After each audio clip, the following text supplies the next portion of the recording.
সুপ্রিয় দর্শক, আমি আলপনা আপনাদের সবাইকে শুভেচ্ছা জানিয়ে শুরু করছি ট্রিক্স রান্নাঘর অতিথির সাথে। আশা করি আপনারা সবাই ভালো আছেন। প্রিয় দর্শক, রমজানুল মোবারক এসেছে, সিয়াম সাধনার মাস। সবাই ইবাদত বন্দেগী করে ব্যস্ত, সেই সাথে আছে আরেক আমেজ, ইফতারের আমেজ। হ্যাঁ, আজকে কিছু নতুন ইফতার নিয়ে আমি আপনাদের কাছে হাজির হয়েছি। আমি প্রথম যেই রান্নাটা করব তার নাম হচ্ছে চিংড়ি মাছের মুঠি কাবাব। ইফতারে দারুণ জমবে। চলো এটা শুরু করার আগে একটু দেখে আসি এটাতে বানাতে কি কি উপকরণ লাগে। চিংড়ি মাছের মুঠি কাবাব তৈরি করতে আমাদের লাগবে চিংড়ি মাছ 2 কাপ, সয়াবিন তেল 1 লিটার, পেঁয়াজ কুচি 1 কাপ, কাঁচা মরিচ কুচি 3 টেবিল চামচ, আদা কুচি 2 টেবিল চামচ, রসুন বাটা 1.5 টেবিল চামচ, লেমন রাইন্ড 1 টেবিল চামচ, ধনেপাতা কুচি 1 কাপের 4 ভাগের 1 ভাগ, ফিশ সস 1 টেবিল চামচ, চিনি 1.5 চা চামচ, ময়দা 2 টেবিল চামচ, অ্যারারুট 2 টেবিল চামচ, লেবুর রস 1 চা চামচ, দেশি পনির 1 কাপ এবং লেটুস পাতা সাজানোর জন্য। প্রিয় দর্শক, দেখলেন তো? চলুন তাহলে আমরা এখন রান্নায় চলে যাই। আমরা তেলটা গরম দিয়ে দিই। আমি এটাতে নেব মোটামুটি হাতের চটকে নেওয়া যায় এবং ছিলে বেছে নেওয়া যায় এরকম সাইজের চিংড়ি মাছ। আমি নিয়েছি এখানে প্রায় 2 কাপের মতন। এটা আপনি নিজের চোখের আন্দাজে করতে পারেন। এর মধ্যে নেব বেশ খানিকটা পেঁয়াজ কুচি, কাঁচা মরিচ কুচি আপনার পছন্দের ঝাল অনুযায়ী, আদা কুচি, মিহি করে আদা কুচি নিয়েছি বেশ খানিকটা, প্রায় 2 টেবিল স্পুনের মতন হবে। এবারে নেব রসুন বাটা, এই আধা চামচের মতন। এরপরে আমি এতে দেব লেমন রাইন্ড, লেবুর খোসা কোরানো, প্রায় 1 টেবিল স্পুনের মতন, ধনেপাতা কুচি,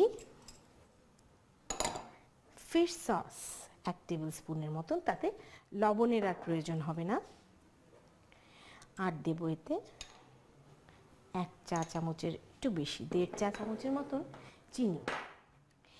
এবার আমি এতে দেব একটু বাইন্ডিংয়ের জন্য ময়দা, প্রায় 2 টেবিল স্পুনের মতন ময়দা এবং 2 টেবিল স্পুনের মতন অ্যারারুট বা কর্নফ্লাওয়ার। এবার চটকে এটাকে মাখবো যেন চিংড়ি মাছটা আধ ভাঙা হয়ে যায়।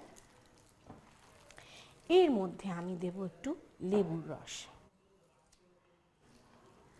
বেশি না, 2 কোয়ার মতন। আপনি চাইলে আরও বেশি দিতে পারেন আপনার যদি টক ভাবটা বেশি ভালো লাগে। চিংড়ি মাছটা এমনভাবে চটকাবেন যে যেন একেবারে ভর্তা হয়ে না যায়, কিছু একটু মুখের মধ্যে একটু চাকা চাকা চিংড়ি পড়বে। এবারে যে নতুন সংযোজনটা আমি এর মধ্যে দিব সেটা হচ্ছে পনির, দেশি পনির কুচি বেশ খানিকটা। মুখের মধ্যে পনিরও পড়বে এবং আপনি এটার কনসিস্টেন্সির আঠালোটা বুঝে নেবেন।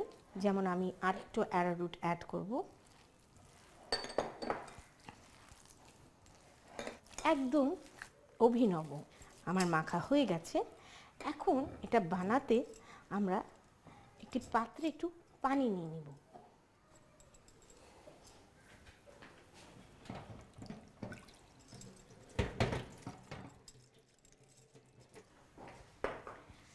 আমাদের তেল গরম হয়ে এসছে।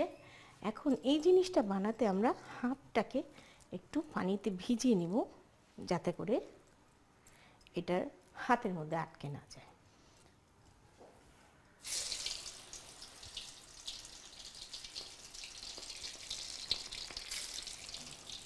ইফতারে সেই পেঁয়াজি, বেগুনি আর আলুনি খেতে খেতে আপনারা যখন অস্থির, তখন এই নতুন সংযোজনটা কিন্তু ইফতারের নতুন আমেজ আনবে।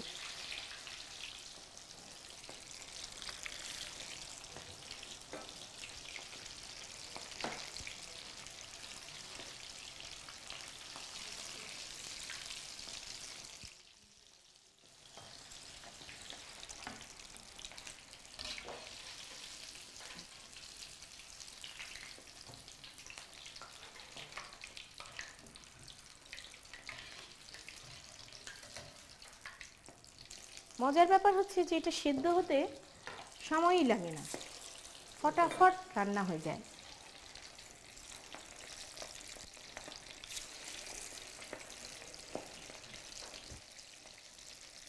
আপনি এটা খেতে পারেন টমেটো কেচাপ অথবা তেঁতুলের চাটনির সাথে।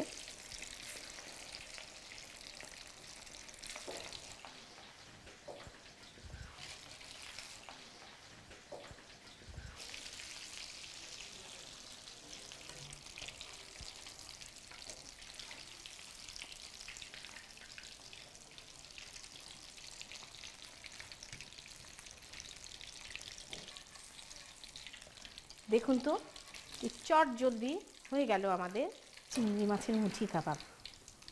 মুঠি কাবাব তো সারা জীবন আপনারা খেয়ে এসছেন কিমা দিয়ে, এবারে খাবেন চিংড়ি মাছের মুঠি কাবাব, তাও আবার পনির দিয়ে। আলপনা বলে কথা। এবারে পরিবেশনের পালা।